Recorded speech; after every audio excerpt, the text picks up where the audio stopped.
ایک شخص کہتے ہیں میں نے اعلان نبوت سے پہلے حضور علیہ السلام سے کوئی چیز خریدی تھی اور میں نے عرض کیا تھا آپ یہاں تشریف رکھیں میں پیسے لے کے آتا ہوں، میں 3 دن کے بعد آیا۔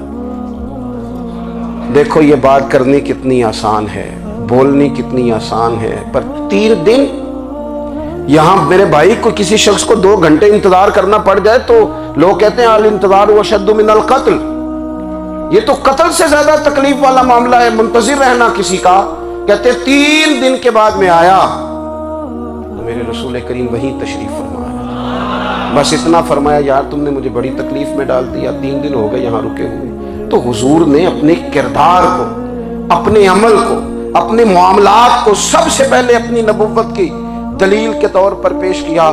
کسی نے کیا خوب کہا تھا کہ جو تیری جان کے دشمن ہیں وہ بھی کہتے ہیں، وہ جو تیری جان کے دشمن ہیں، بظاہر تو آئے ہیں نا ہجرت کی رات جان لے لے، لیکن امانتیں حضور کے گھر میں رکھی ہوئی ہیں، امانتیں کاشانہ نور پہ پڑی ہیں۔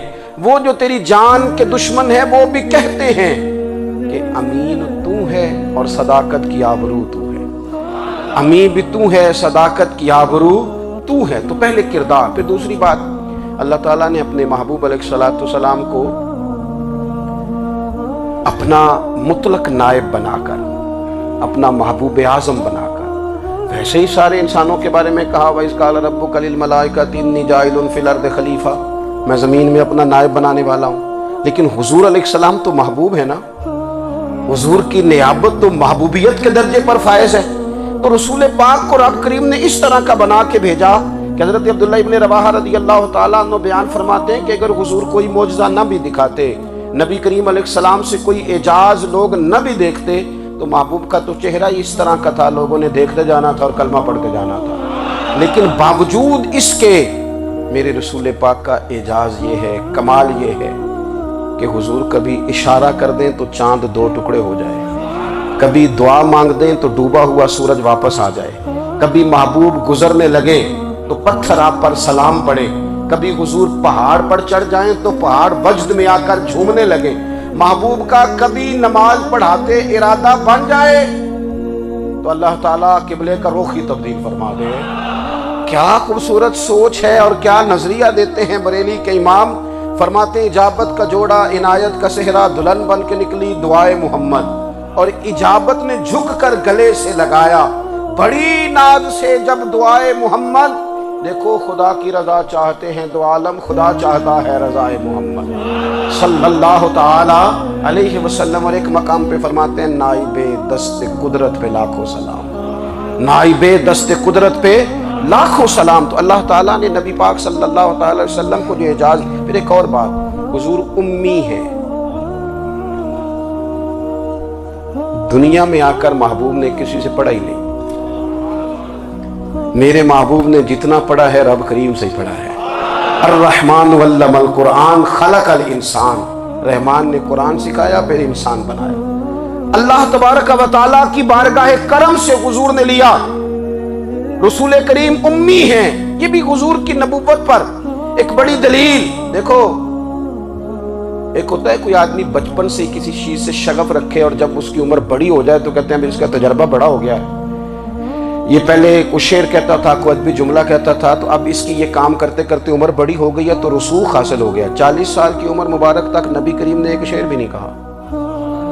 حضور علیہ السلام نے کبھی کوئی ایسی بات، ویسے تو حضور کی ہر بات حکمت والی، لیکن جس کو عرب کے لوگ اپنے لہجے میں شاعری یا اپنے لہجے میں ادب کہتے تھے وہ حضور نے بیان نہیں فرمایا۔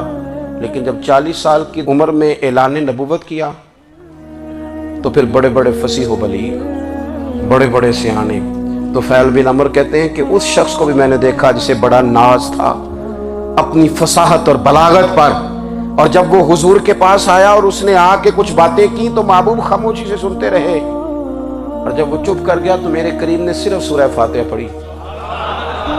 کبھی اٹھتا تھا، کبھی بیٹھتا تھا، کبھی غور کرتا تھا، کبھی دائیں جاتا تھا، کبھی بائیں جاتا تھا، پھر کہنے لگا بتاؤ نا کلام کس کا ہے؟ فرمایا اس رب کا، اس رب کا، اس رب کا جس کا میں رسول بن کے آیا ہوں۔ نبی کریم صلی اللہ تعالی علیہ وسلم امی ہیں، لیکن حضور نے کائنات کے رازوں سے پردے ہٹا دیے، نبی کریم نے جینے کے سلیقے بتا دیے، حضور نے ہر شخص کو اس کے مقصد حیات سے آگاہ کر دیا. نبی کریم علیہ السلام نے وہ فلسفہ حیات بیان کیا کہ لوگوں کو صرف جینے میں ہی مزہ نہیں آیا، مرنے میں بھی مزہ آنے لگا. لوگ آگے بڑھ بڑھ کے جانیں پیش کرنے لگے، اپنی اولادیں قربان کر. جو فلسفیوں سے کھل نہ سکا اور نکتہ بروں سے حل نہ ہوا، وہ راز ایک طیبہ والے نے بتلا دیا چند اشاروں میں. محبوب کریم امی ہیں، لیکن حضور نے اس طرح دنیا کو سکھایا، اس طرح دنیا کو پڑھایا، اس طرح حضور نے علم کے چراغ اور دیپ روشن کیے کہ قیامت تک جسے روشنی ملے گی نا، اسے صرف دروازہ مصطفیٰ سے ملے گی، اسے رسول کریم علیہ السلام کے در دولت سے ملے. کچھ لوگوں نے کہا کہ یہ اپنے پاس سے آیات بنا کے لاتے ہیں. اپنے گھر میں بیٹھ کے دعوے کر لینا تو کوئی مشکل کام نہیں نہ ہوتا، سارے لوگ ہی کر لیتے ہیں. بلکہ وہ ہمارے ایک بزرگ کہا کرتے تھے، خیالی پلاؤ پکائیے ٹکے ہو کدے بھی کٹ نہ پائیے، کیونکہ کون سا پیسوں کا ڈالنا ہے، زیادہ ڈالیں آپ اور زیادہ ڈالیں. بہت سارے لوگ ہیں آج بھی، کچھ لبرل ہیں بیچارے، کچھ دین بیزار طبقہ ہے، وہ کہتے ہیں جناب ہمیں تو جدید باتیں بتائیں، ہمیں تو نئے اسلوب کے مطابق لے کے چلیں، ہمیں تو او بھائی سن، میرے نبی پاک علیہ السلام نے فرمایا میرا قرآن کبھی پرانا نہیں ہوگا. اسے پڑھ کے دیکھ، اس کی جدت کا حسن دیکھ، یہ تو کھلا ہوا باغ ہے. تو ایک دفعہ اس کے قریب آئے گا تو خوشبو ملے گی، دوسری دفعہ آئے گا تو اس سے زیادہ تازی ملے گی. ایک دفعہ پھل کھائے گا تو مزیدار ہوگا اور دوسرا کھائے گا ہو سکتا ہے شکل ملتی جلتی ہو لیکن ذائقہ بڑا نرالا ہوگا. تو تو صحیح نا. جب کچھ لوگوں نے کہا یہ خود سے بنا کے آیات لاتے ہیں تو فرمایا وَإِن كُنتُمْ فِي رَيْبٍ مِّمَّا نَزَّلْنَا عَلَىٰ عَبْدِنَا فَأْتُوا بِسُورَةٍ مِّن مِّثْلِهِ. اگر تمہیں کوئی شک ہے اس میں جو ہم نے اپنے بندہ خاص میں نازل کیا ہے تو تم بھی اس جیسی ایک آیت بنا کے لاؤ. اور چلو چیلنج کھلا ہی دے دیا، فرما وَادْعُوا شُهَدَاءَكُم مِّن دُونِ اللَّهِ.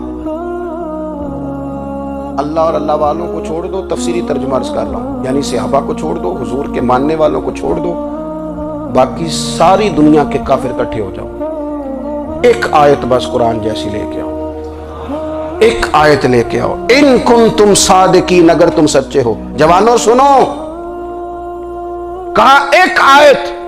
اور یہ چیلنج آج تک قرآن مجید کا موجود ہے، آج تک. وَإِن كُنتُمْ فِي رَيْبٍ مِّمَّا نَزَّلْنَا عَلَىٰ عَبْدِنَا فَأْتُوا بِسُورَةٍ مِّن مِّثْلِهِ. تم قرآن کے مقابلے کی ایک صورت لے کے آؤ اور سارے حمایتی اکٹھے کر لو اپنے. ان کنتم صادقین، اگر تم سچے ہو. جواب تو ادھر سے آنا تھا نا، لیکن کائنات کے رب نے جواب بھی خود دیا. فرمایا فَإِن لَّمْ تَفْعَلُوا وَلَن تَفْعَلُوا. اگر تم نہ لا سکے، اور فرمایا تم لا سکتے بھی نہیں. اگر تم نہ لا سکے اور تم لا سکتے بھی، نہ خنجر اٹھے گا نہ تلوار تم سے، یہ بازو میرے آزمائے ہوئے ہیں. وَلَن تَفْعَلُوا، تم لا بھی نہیں سکتے. فَاتَّقُوا النَّارَ الَّتِي وَقُودُهَا النَّاسُ وَالْحِجَارَةُ. پھر اس آگ سے ڈر جاؤ جس کا ایندھن آدمی اور پتھر ہے. اُعِدَّتْ لِلْكَافِرِينَ، بنائی کافروں کے لیے، بنائی مومنوں کے لیے تو رب نے جنت بنائی ہے. اُعِدَّتْ لِلْكَافِرِينَ، یہ دوزخ اللہ نے کن کے لیے بنائی ہے؟ اُعِدَّتْ لِلْكَافِرِينَ کہتا ہے کافر کے لیے بنایا. تو اللہ تبارک و تعالیٰ نے میرے رسول پاک صلی اللہ تعالیٰ علیہ وسلم کو وہ کتاب عطا فرمائی، اور پھر حضور کی فصاحت و بلاغت، معرفت. دیکھو، ایک ہوتا ہے گھنٹوں باتیں کرنا، ایک ہوتا ہے کئی کئی والیم پر مشتمل، کئی کئی جلدوں پر مشتمل کتب کا لکھنا، اور ایک ہوتا ہے کسی بندے کا ایک بات کرنا اور سامنے والے کی طبیعت کو اتنا جگا دینا کہ اگلی بات فوراً ہی اس کی سمجھ میں آ جائے. اور حضور نہ کسی کی انا کو نہیں جگاتے تھے. ہم بعض اوقات کسی سے خطاب کرتے ہیں، بات کرتے ہیں تو سامنے والے کی انا کو جگا دیتے ہیں، ٹھیس پہنچاتے ہیں. وہ کہتا چل پھر تگڑا ہو جا، میں بھی آیا. حضور انا نہیں جگاتے تھے، میرے نبی پاک ضمیر جگاتے تھے تاکہ وہ شخص فیض حاصل کر سکے، اسے کچھ ملے. نبی کریم کا جو انداز تکلم ہے وہ اس طرح کا ہوتا تھا کہ انسان خود بخود کھل اٹھتا تھا کہ مطلب یہ بات ہونے کیا لگی ہے، مطلب حضور کیا فرمانے لگے. نبی کریم صلی اللہ تعالیٰ علیہ وسلم ایک دن محبوب کریم نے صحابہ کے پیچھے حضور کی فصاحت و بلاغت دیکھے. فرمایا محبوب نے کتنا نادان ہے وہ شخص جو اپنے ماں باپ کو گالی دے. کھلی ہو گئی لوگوں کی آنکھیں، کان کھڑے ہو گئے کہ یا رسول اللہ کون ایسا بدبخت ہے جو ماں باپ کو گالی دے گا. اب اب جب سوالات ذہنی سطح پر پوری طور پر ابھر گئے نا، تو اب رسول کریم نے بات سمجھائی. یہ ہے فصاحت و بلاغت، تیرے آگے ہیں یوں دبے لجے فصحاء عرب کے بڑے بڑے، کوئی جان منہ میں زبان نہیں بلکہ جسم میں جان نہیں. یا رسول اللہ کون ایسا نالائق ہے جو ماں باپ کو گالی دے؟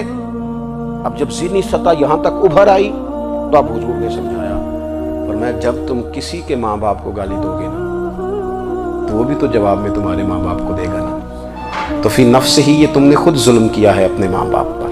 کیوں تم نے ایسا لہجہ اختیار کیا کہ جس سے سامنے والے کی انا جاگ جائے اور وہ تمہارے مقابلے میں آ کر کے کھڑا ہو جائے؟ کیوں تم نے اس طرح کے انداز اختیار کیے کہ جس سے سامنے والا بھی سارے پنجے کھڑے کر کے باہر نکل آئے اور کہے آ جاؤ پھر میں بھی میدان میں حاضر ہوں؟ رسول کریم کی فصاحت بلاغت دیکھیں نا، حضور 2-4 جملوں میں ساری بات سمجھا جاتے ہیں.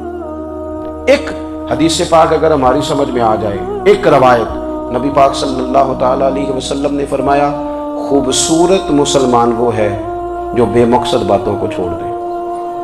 لو اس سے پوری زندگی سجائی جا سکتی ہے، ایک جملے سے پوری زندگی سواری جا سکتی ہے. کوئی لمبی چوڑی باتوں میں جانے کی ضرورت نہیں. کہا خوبصورت مسلمان یہ ہے جو بے مقصد باتوں کو چھوڑ دے، لا یعنی باتوں کو. کیا کہتے ہیں ہمارے دیہات کے لوگ، جڑے پنڈ جانا نہیں وہ دا راہ پوچھنے دی.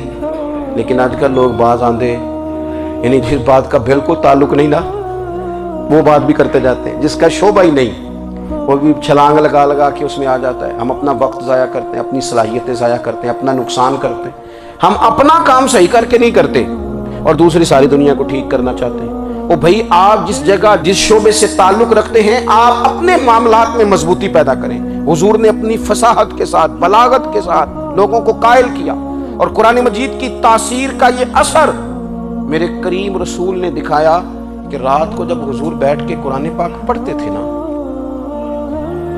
جب یاسین والے نبی خود یاسین کی تلاوت کریں، جب طٰہٰ والے محبوب خود طٰہٰ کی تلاوت کریں، غور کرو نا جب مدثر والے محبوب خود ان جملوں کو ادا کریں، یعنی جن کے بارے میں آیت آئی ہے جب وہی یہ آیت پڑھیں کہ انا اعطیناک الکوثر، یعنی جن کا ذکر ہو رہا ہے جب وہ یہ بات کریں کہ یا ایھا النبی انا ارسلناک شاہدا ومبشرا ونذیرا لتؤمنوا باللہ ورسولہ وتعزروہ وتوقروہ وتسبحوہ بکرۃ واصیلا، جن کے بارے میں آیت آئی ہے جب وہ یہ کہہ رہے ہوں کہ ورفعنا لک ذکرک، جب وہ کہہ رہے ہوں والضحیٰ واللیل اذا سجا، ذرا اس کیفیت کو دیکھیں جب محبوب خود پڑھ رہے ہوں اور جو حضور پر آئی ہیں اس کا ذائقہ، اس کا لطف، اس کا انداز بھلا کیا ہوگا.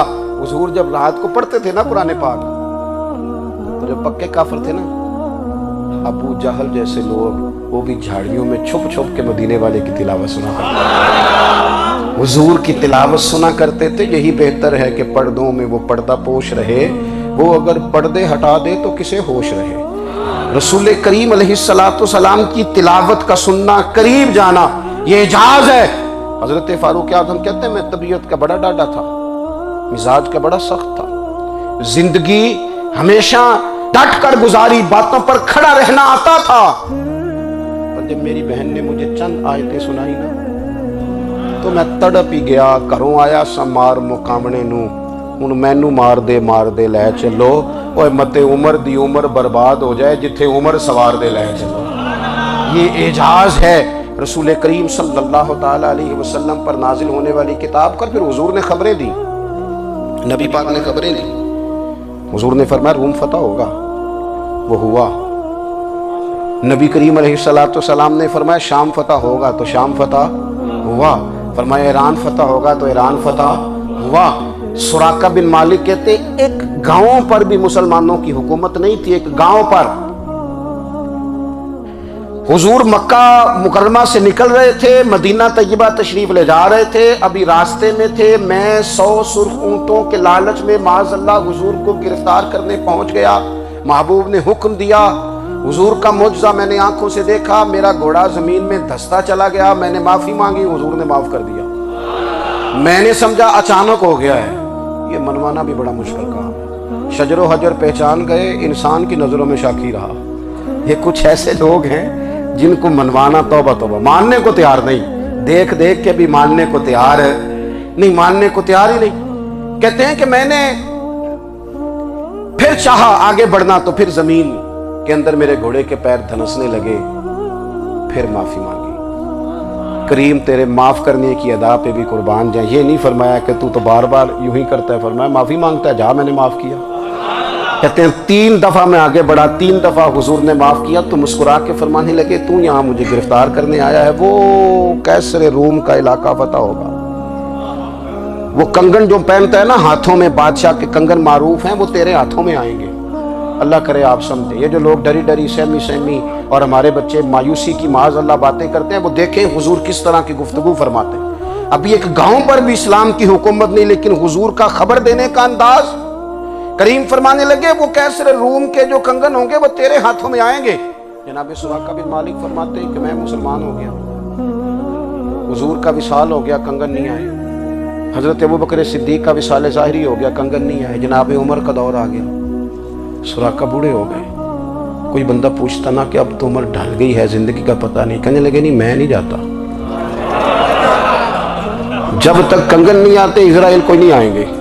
کیونکہ ساڈے نبی دی زبان ساڈے واسطے قرآن, جو دن کو کہہ دیا دن ہے تو دن نکل آیا, جو شب کو کہہ دیا شب ہے تو رات ہو کے رہی.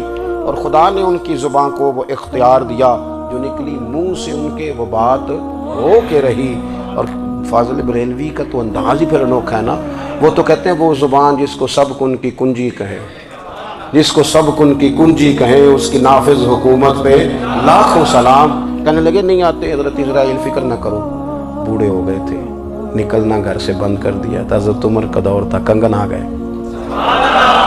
حضرت فاروق اعظم نے ان کے پوتوں سے, نواسوں سے, بچوں سے کہا جاؤ بلا کے لاؤ, کا دادا جان بوڑھے ہیں. فرمایا تم کان میں کہہ دینا کنگن آ گئے, پھر تم دیکھنا تو صحیح. پھر حضرت سراقہ آئے, حضور نے جو خبریں دیں, نبی پاک علیہ الصلوۃ والسلام نے جو گزشتہ قوموں کے احوال بیان کیے, اور پھر میرے نبی پاک علیہ الصلوۃ والسلام نا دنیا میں عزتیں دینے آئے.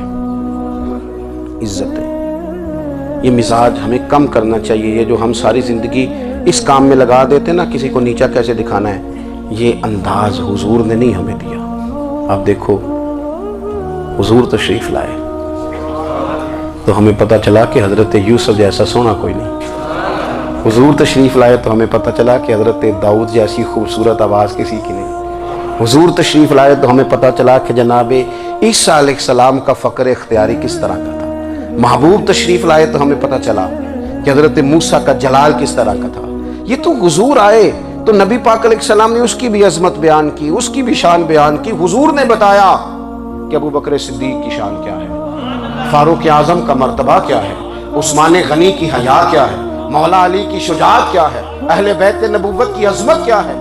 حضور آئے عزتیں دینے. ماں کو عزت دی مدینے والے رسول نے, کہا جس کا باپ راضی ہو گیا اس کا رب راضی ہو گیا. فرمایا جو 2 بیٹیاں 3 بیٹیاں 4 بیٹی بہنیں یا 1 بیٹی یا بہن بیاہ کے آ گیا نا, اس طرح میری 2 انگلیاں جڑی ہوئی ہیں, میرے ساتھ جڑ کے جنت میں جائے گا. رسول کریم صلی اللہ تعالی وسلم نے عزت دی, عزت دی. حضور عزتیں دینے, کوئی اعزاز نہیں. ان پڑھ بندہ ہے, سادہ ہے, غریب ہے, مزدوری کرتا ہے, ہاتھوں پہ چھالے.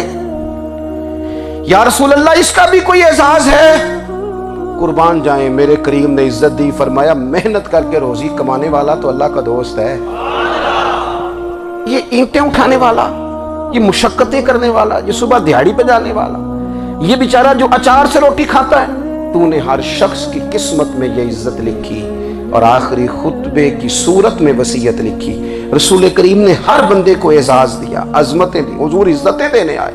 نبی پاک علیہ السلام نے اعزازات دیے, حضور نے نوازا.